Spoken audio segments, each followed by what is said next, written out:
Pay your taxes even though some politicians don't. Welcome to another episode of Rcruit Asia Unplugged. So as freelancers, guys, you're expected to bill your clients, right? If it's commissions or by hourly, then you'd either probably be using a time tracker if you're an hourly, if you're being paid hourly. Because obviously your clients may or may not be in the same country as you, so they won't necessarily know if you're working the hours that you're paid for. So for their sake, right, and for your sake too, like, almost usually they would get you to use a time tracker. So what it does is that, as what we talked about previously, it tracks your hours, it tracks, sometimes tracks your screen. They also track your keyboard clicks or mouse clicks or whatever. But ultimately what it really does is that it counts how many hours you've already worked for on a contract or by day. And at the end of every week, or depending on what you and your client have discussed previously, the hours that you worked for on this specific time frame would then be paid by your client. So you have to have some sort of a proof na you really did work those hours. Productive ka, ganun. Yeah. Or maybe if it's not hourly, then project that you've already done for them, right? And then you're also expected to invoice them. So please talk to your accountant or lawyers on how to do it, because obviously you would have to pay taxes on each of your invoices. Yeah. You have to talk to your accountant, please, guys, whatever country you're from. For the Philippines, then I think it's a monthly thing that you have to pay for taxes on every hours that you paid. You worked for the client. They invoice. You would invoice them, and then at the end of every month, you're gonna get all those invoices to your accountant, and then sila yung magsasabi kung magkano yung tax out of that. As a business, though, so there's a lot more going into that. So, but on a general perspective, it's sort of the same, but the good thing about being a business is that your expenses as a business owner is gonna be taken into an account when you're paying your taxes. So kunyari, your tax at the exact month is maybe 20,000 pesos, but your expenses is about 15,000. If na-accept ni BIR or ni accountant na it really isn't a business expense, they're gonna use it, deduct that out of the tax. And then at the end of every month, 5,000 na lang yung, on that specific example. Yeah. So they count your taxes. It goes to a really good, it's for our government, guys, so please make sure you're paying your taxes. Yeah, pay your taxes even though some politicians don't. So it's for invoicing, to clarify, Ms. Lee, right? Yeah, I mean, so generally for freelance, yeah, you really have to work on your invoices, cause nobody would do that for you. Because if you're, that's another con of freelancing is you would do everything yourself. Compared to being an employee, right? Whatever hours you work for, the business BPO's accountant will do that for you, and then bibigyan ka nila ng payslip, right?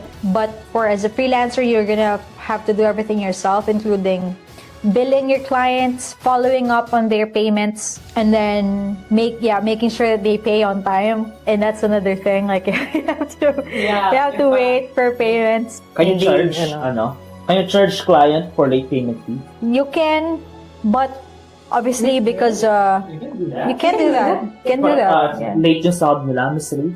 Yung pagbibigay ng sahods. That's why a contract is really important. So if they pay late, then it should be written on the contract how much do you have to pay extra. But generally though, since business owners, we don't wanna jeopardize the contract because of because we're both business to business kasi, right? So we all have our negativities. So even if they're paying late, you still have to you still want to keep the relationship going. So generally you don't charge them, but that makes sense. That feels like a move to do that. From your friend, kasabayad mo ng utang, so tutubuan kita. Right? lending. But yeah, as long as it's established, Yeah. tama naman. Some businesses do that, and that, I mean, bigger companies, they really are. I mean, our bills, like electricity bills, if you pay it late, they charge you. They charge us. Corporations generally, like big private companies, like if nagtatrabaho ka for them, you know, you could like sue them or whatever. In America, that's actually a big thing. The Philippines though, because we're much Lenient. We're lenient. You know what? We generally. I don't really care as long as I eat. yeah, ganun. Not most, okay? I'm not generalizing everyone. So, Aside from that, so you have to understand how to invoice them. You have to create the invoice for your clients. You have to track the payments that your client pays you. And then if you're working with multiple clients with commissions, right? You also have to make sure that you're paying, your projects are due on time, and then your clients pay you after that. So best to have some sort of a tracking system like Airtable. Or kahit Google Sheet lang. Yeah, just or whatever app. There are a bunch of apps. Or even just a reminder on your phone, like, hey, this is... built-in stop timer sa phone mo. Gamitin yun. Track your hours at work. Yeah. Best thing is to communicate these to your client, so whatever happens, and also track the communication. So, worst case scenario, you have your proof that this is what we talked about and this is what you're gonna pay me for. Yeah. Tsaka pag may dispute, dapat you let them know na may problema sa binigay nila. Ganun. Yeah. Communication is really important with like finances. And even if you're not a freelancer, you're a business owner, it's the same thing anyway. So you have to really make sure that you communicate effectively because it's money. We're talking about money. Huwag kami magtanong. Yeah, right? Not sponsored by RightMed. Pero huwag kami magtanong kasi we are talking about money here. Yeah. Kapalan mo mukha mo pag pera. Pero wag like to the point na No, compromise yung relationship. don't compromise your relationship with them. Shut up, bitch. I'm not paying money. I'm not paying a dime, bro. Yo, bro, no, please. So, I think we've already like brushed off the do's and don'ts earlier, or do you want to add something? Do's and don'ts. I mean, Don't spend money, I guess. don't spend Do spend money but spend wisely. That's the Yeah. Do Collect- spend your money but don't spend other people's money.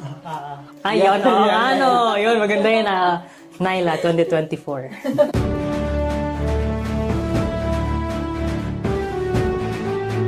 Karma's a bitch, bro.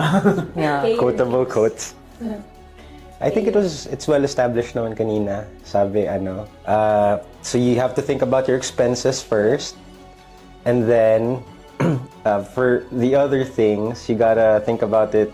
If it's worth. Yeah, If it's- Look at things how many hours you have to work in order for you. For Yeah. that thing. Tapos Like, kung yeah. gaano mo katagal mapapakinabangan yung bagay na yan. Don't buy stupid things like Yeah, a don't small buy phone stupid like this. Yeah, I mean it's a conversation starter, but how much is it really? And can I even play games with it? Nope, you can't. I can't even type properly. It's the keyboard is just so small.